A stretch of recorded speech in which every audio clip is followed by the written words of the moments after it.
Hayne sahine khiuqat, hadan tarxodğa, hayne uxobaqta şar, hayne itsudazır xavod xodun. Hayne aslama xavob Albaniyeçe. Hayne şebni yaqi goxana u. Mara as goxara urga şebas goxana çalca.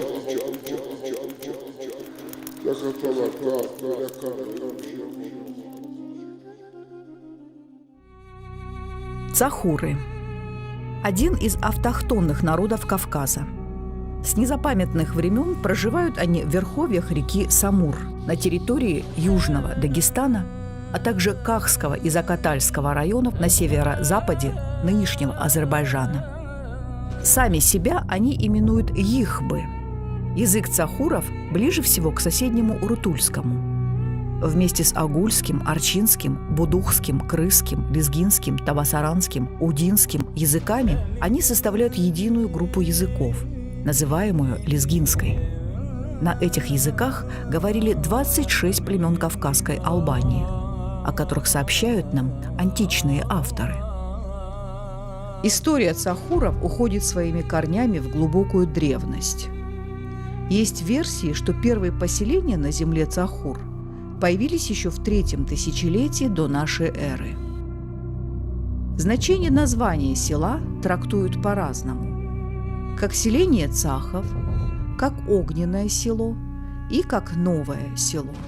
Вплоть до XIX века через земли цахуров поочередно проходили персы, арабы, монголы, тюрки, пока здесь окончательно не утвердилась российская власть. Интересные сведения о Цахуре оставил русский исследователь фон Плотто, который, опираясь на предание, пишет, что приблизительно в 500-х годах магометанской эры, что соответствует XII веку христианского летоисчисления, в ущелье, называемом Санбур, построено селение Захур, которое считалось в то время самым сильным селением по многолюдству и отваге его обитателей. Но поселения на Цахурской земле были и задолго до начала мусульманской эры. Об этом говорят и находки археологов, и живые памятники ранней христианской архитектуры, древняя базилика в селении Кум и храм в селении Лекит Кахского района Азербайджанской республики, где проживают цахуры. Кавказская Албания – одно из самых загадочных государств древнего мира. Возникнув на Восточном Кавказе еще до нашей эры, на протяжении тысячелетия албанское государство, вопреки огромному давлению могущественных соседей, создало свою культуру. Народы, жившие на территории древней Кавказской Албании, приняли христианство в IV веке нашей эры. Согласно истории страны Алуанг Моисея Каланкатуйского, первым проповедником в этих местах был святой Елисей, Егише, ученик апостола Фаддея, который принял венец мученика в долине Зергуни. В VI-XI веках здесь, на территории современного юга Дагестана и севера Азербайджана, где в основном расположен ареал современного расселения лезгинских народов, существовало раннефеодальное государственное образование Лакс. Согласно арабскому историку Абуль-Хасану ал-Балазури, страна лаксов находилась на равнине между Самуром и городом Шабран. По сообщению другого арабского историка, географа и путешественника Абуль-Хасана ал-Масуди, народ лаксов жил в самых высоких горах этой местности. Знаменитый арабский космограф и географ Закария Аль-Казвини оставил нам ценнейшие сведения о Цахуре. Эта книга называется «Атаруль Билад». Закария Казвини написал ее в XIII веке. Пишет, что в этом городе есть медресе, которое было основано по приказу Низам аль-Мулька. Низам аль-Мульк – это сельджукский визирь. Подробно описывает, что в этом медресе изучалось. Не только исламские знания, да, не только Коран или ислам изучалось. Там изучались и медицина, и география, что немаловажно было для большой страны халифата. Далее он говорит, что здесь местные ученые перевели книги на местные языки. Например, книгу известного ученого имама Аш-Шафии Мухтасар. Ее перевели на местный язык. Древние летописи повествуют о государстве Лакс, где жили сильные и рослые люди, занимавшиеся отгонным скотоводством, строившие дома подобно птичьим гнездам на скалах, и о правителе государства Лакс Арбисе Басбасе, жившем в VIII веке. Его правление совпало с периодом начала арабской экспансии на территорию Кавказа, когда страна лезгиноязычных народов становится ареной борьбы между арабами и хазарами. Абу Мухаммад Ахмад ибн Аасам аль-Куфи в своей «Китаб аль-Футух» «Книга завоеваний» пишет следующее. Марван ибн Мухаммад стал покорять одну крепость за другой, пока не покорил все крепости страны Ас-Сарир, Хамзин, Туман и Шамдан, а также и те, до которых добрался. Затем он возвратился назад и остановился в городе Аль-Бабе, где его захватила зима. Когда пришла весна, он призвал всех царей гор к нему, и прибыли цари из Ширвана, Лайзана, Филана, Табасарана и других стран, кроме Арбиса ибн Басбаса, царя Лаксов, который отказался прибыть к нему.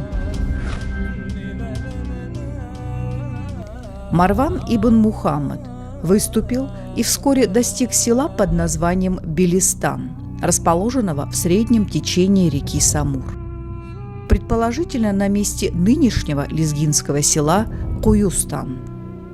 После этого он разрешил своим воинам совершать набеги на страну лаксов, и они начали опустошать, грабить и жечь. Историки полагают, что до арабского вторжения страна Лакс включала обширные земли по обе стороны Самура на всем его протяжении. Но впоследствии с падением крепости Белистан, бывшей местом нахождения правителя Лакса, и разграблением восточной части страны, ее центр переместился на запад. Тем не менее, близкородственные народы этих земель еще долго сохраняли единое самосознание. В X веке ислам уже твердо закрепился на юге и продолжал проникать во все города и села средневекового Дагестана.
Сахури были такие ученые, известные дагестанским мусульманам, верующим, последователи тариката Накшбандия. Джабраиль Афанди аль-Лакити был, он здесь жил, похоронен в селе Лакит Азербайджанской республики. Был Абдуллахаб Афанди, Абдулла Афанди, Усман Афанди аль-Сахури и другие ученые, которые были здесь, но сахурцев была связь, они летом здесь в Сахуре бывали, и зимой, когда уже холод начинался, они переселялись в ту сторону хребта. Наши земли, которые находились в Кахском и Белоканском районах республики, ныне Республика Азербайджан. Примерно к началу XVIII века на сахурских землях по обе стороны Кавказского хребта появляется султанство, названное по его столице Илисуйским. Славный представитель династии илисуйских султанов Али-Султан II станет первым горским владетелем, который примкнет к народно-освободительной борьбе 1-3-18 века против гнета сефевидов.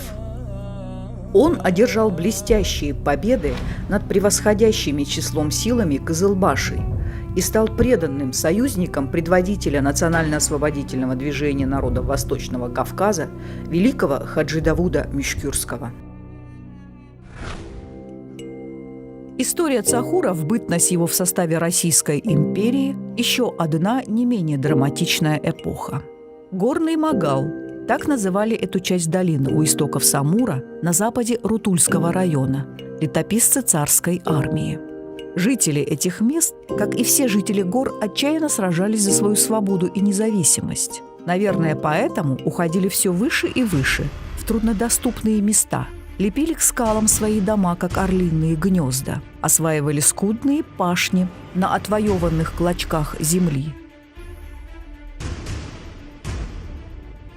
Двигало горцами лишь одно желание – оставаться свободными и независимыми. Удивительно ярок и противоречив в истории Кавказской войны образ елисуйского султана Даниялбека, который сначала принимал российское подданство, получал чины и привилегии от царских властей, а потом из-за разногласий с царской администрацией вместе с подвижниками перешел на сторону имама Шамиля. В ответ на это царские отряды сожгли Елису, при обороне которого погибло около 500 горцев. Все еще малоизученной страницей Кавказской войны остается трагический по своим последствиям для горцев поход 1852 года отряда царского генерала-барона Врангеля в высокогорные цахурские селения Горного Магала. Селения были разрушены артиллерией и преданы огню, а все жители сожженных сел были подвергнуты тотальной депортации в соседние районы Закавказья. Лишь спустя 10 лет сумевшим выжить в непривычных условиях горцам было позволено вернуться на пепелище, проданные горы. Об этом рассказывает каменная плита, встроенная над входом в мечеть в Цахуре. Надо сказать, что это прекрасные своды всегда были местом высокой духовности и познания.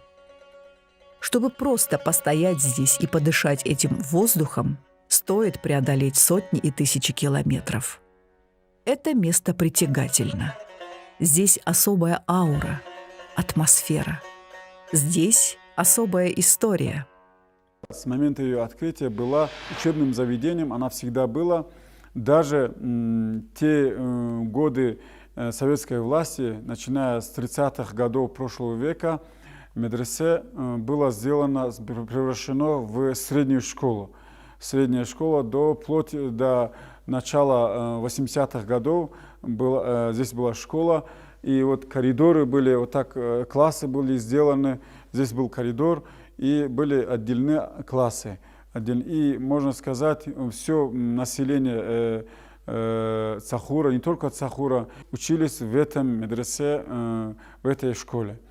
И в начале 90-х годов ее почистили, убрали перегородки и очистили, и как и в других местах Дагестана сделали мечеть, медресе. В годы Октябрьской революции и Гражданской войны цахуры Дагестана в большинстве своем поддержали советскую власть, которая свергла царский режим эксплуататоров и поработителей. Горская беднота поверила красным комиссарам, на новую власть возлагали большие надежды. Как и повсеместно на Кавказе, цахурские богословы, мусульмане, были подвергнуты гонениям. Звезда Цахура, как оплота ислама, закатилась. Советская власть открыла перед многими жителями Горного Магала иные горизонты. Юноши и девушки, ушедшие по крутым горным тропам в города страны Советов на учебу, возвращались сюда образованными специалистами, учеными, героями, прославившими свои родные села. Цахурцы своим мужеством отличались и в Великой Отечественной войне. Среди защитников Отечества есть герой Советского Союза Салах-ад-Дин Казимов, кавалеры орденов Шахбан Мамедов, Магомед-Али Панков, участник Парада Победы Джумал Гусейнов, Наби Гасанов, Кавуз Кавузов, Халид Карнаев и многие-многие другие. кто пал смертью храбрых на полях сражений или вернулся в свои горы с победой. Я являюсь представителем одного из малых народов Дагестана, цахурцем. Часть населения проживает в Республике Дагестан.